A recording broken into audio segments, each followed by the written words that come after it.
right, guys, we're here with Matt Ehrlichman from Porch.com. Matt, thanks for coming out. Yeah, happy to be here. Today we're going to talk about not only Porch and Matt's story, but also kind of finding the right market for your company and finding a market, period, if you're an idea guy like we are. So first, Matt, give us a little overview of why Porch exists. Absolutely, it exists to solve a big problem that's out there, which is people, homeowners, improving, repairing, and maintaining their homes, and to make that whole process easy. So Porch was created to help homeowners, and we're taking a really different approach than the other companies that are out there to help a homeowner or a renter be able to find right now the best professional for their home when they have any project, whether that's they need a plumber or whether they need an architect for a bigger project or everything in between. Okay. Porch has organized a tremendous amount of data. So actually over 90 million projects that professionals have done. So we can be really smart to know for any home and for any homeowner which professional your neighbors have actually used in the past, who your neighbors and your friends endorse, really enjoyed the experience with, and which professionals have worked on homes just like yours, so that it becomes really easy for a homeowner to get that word of mouth referral, that everybody wants when they're letting somebody inside of their home, where their kids are and where their valuables are. And okay. So that's really what Porch is about. So real quick, tell me about the user experience. What, as a user, I go in, I create a login, and then I, based on my address, I can see what's going on near me, or how does that work? Yeah, there's two things that we found that homeowners really want when they're trying to improve their home. Either they're at the point where they need to hire a professional right now, right? And so make it very easy to be able to go in, see the professionals that your neighbors have used in the past, and be able to hire somebody immediately. Or people are thinking about a project, maybe a remodel, or maybe some kind of renovation, or whatever it might be. And so users can actually go in and be able to browse through all of these hundreds and hundreds of thousands of photos that we have, and see these projects that have actually happened around you, and see what your neighbors spent on a project. So if for the first time, if somebody wants to be able to go in and see, here near me in Northeast Seattle, I'm interested in the kitchen remodels that are in this certain price range, I can be able to go through and actually see before and after photos and what you can actually get, and the professionals that do that type of work, so that I can get inspired and save these photos into my scrapbooks, and just start to get the ideas and the confidence that, okay, here's what I might have to spend to be able to get this done, and then here's the right professionals for me to use. Okay, cool.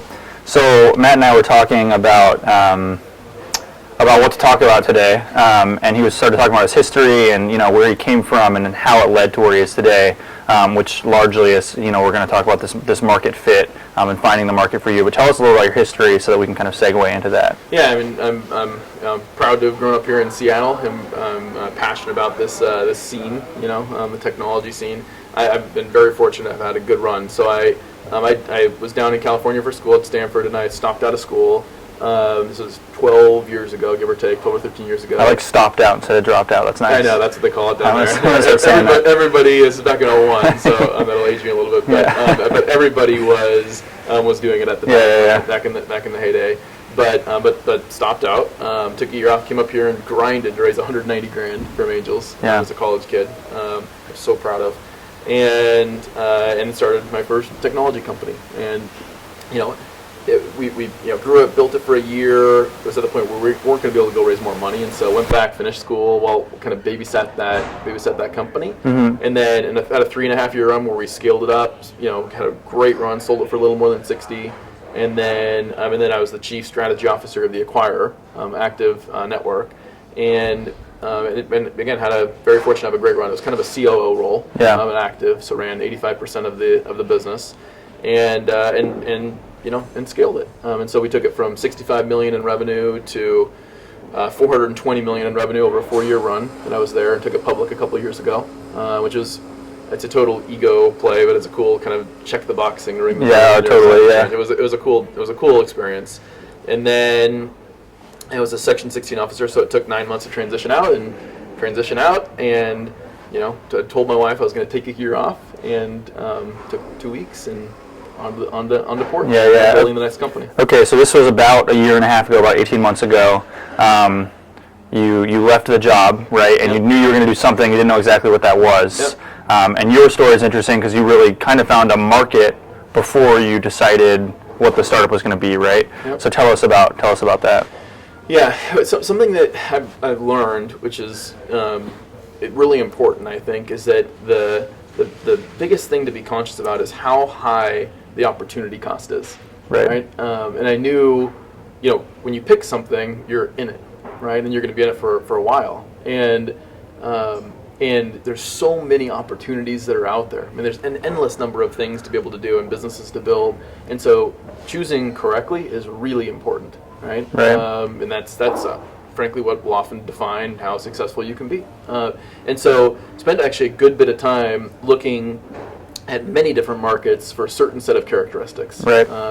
And we can dig into those certainly, but I think that's really important for people to be really thoughtful about is choosing the right space. Because if you're not in the right category in the first place, you could execute really well and you might not be that successful because the dynamics of that market might not be set up for you to be able to win and do well.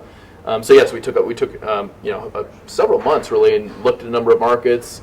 And then for me, on top of finding a market that matched a certain set of characteristics, was looking for a space that I became passionate about, and I had started the process of building a home, and so I was experiencing the pain personally. Yeah. And I just think that's important because when you go through the ups and downs of a startup and of building a company, if it's something you can really attach yourself to on a personal level, I think that it'll carry you through and to building something pretty cool.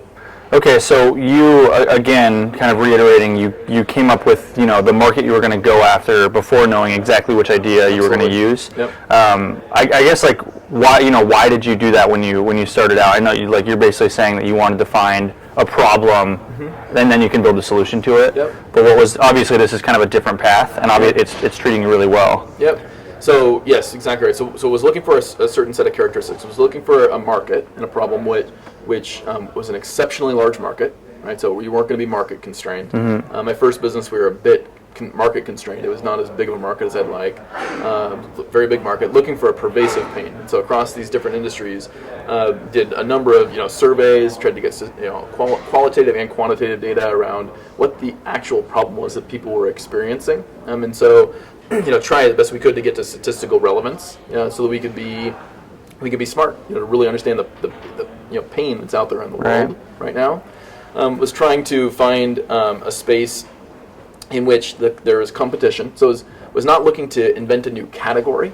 Was looking to find a market in which there were actual competitors that were out there at scale. That were at scale, that have proven monetization, right? That have shown you can build a big business, but that were stuck in a certain model that they weren't going to be able to pivot out of, right? Because they were at a certain size, and then was looking for a market in which we could deploy,